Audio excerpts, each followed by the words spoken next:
Bonjour, bienvenue dans mon jardin. Vous avez reconnu la fleur d'il y a 2 semaines? C'était un salsifis des prés, une très jolie fleur qui pousse dans les prairies. Alors en ce moment, il y a plein d'histoires de chevreuils autour de chez moi. Il y en a des tristes, il y a un chevreuil qui s'est fait attraper et tuer par 2 chiens. Il y en a des joyeuses, il y a un petit faon qui est né l'autre jour dans un jardin des voisins. Et puis il y en a des toutes proches. Vous voyez ici, j'ai de la chance, c'est quasiment la vue que j'ai depuis la fenêtre de mon salon. Et puis plusieurs fois ces derniers jours avec ma femme, on a eu la chance de voir passer un chevreuil juste derrière la barrière là, qui vient grignoter les fleurs de colza et les fleurs du lilas là, qui sont en train de terminer leur floraison. Allez, on y va! En passant là comme ça, c'est quoi ce buisson là? Vous avez vu ces petites feuilles, on dirait des feuilles d'érable miniature. C'est l'énigme du jour. Je vous laisse mettre vos idées sur les commentaires et réponses dans 2 semaines. Bon, on va juste aller voir de l'autre côté de la clôture si on trouve quelques indices de chevreuil. Alors là, voilà, c'est le champ de colza. Il passe vraiment ici, tout le temps. On va aller voir plus loin. Alors à cette saison, quand on sort des sentiers battus, on peut tomber sur un faon, c'est possible. C'est ce qui est arrivé l'autre jour à mon copain Daniel Auclair. Alors dès qu'il l'a vu, tout de suite, il a pris 3 photos et puis il s'est reculé, il est parti.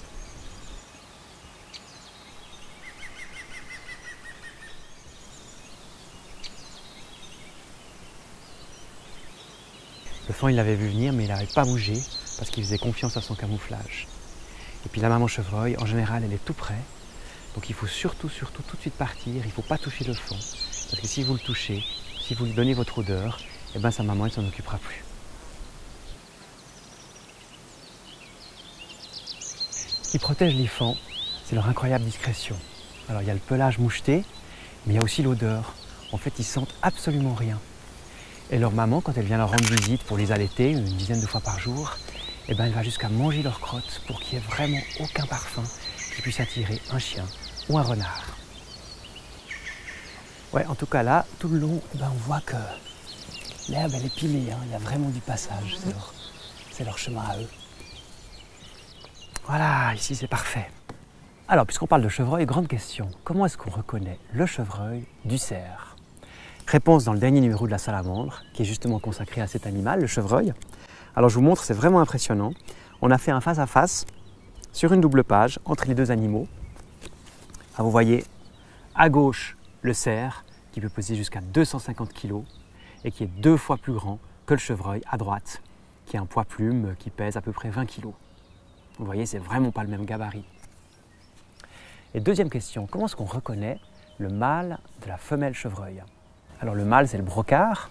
En ce moment, c'est facile, il a des bois, il porte des magnifiques bois. Et puis la femelle, elle n'en a pas.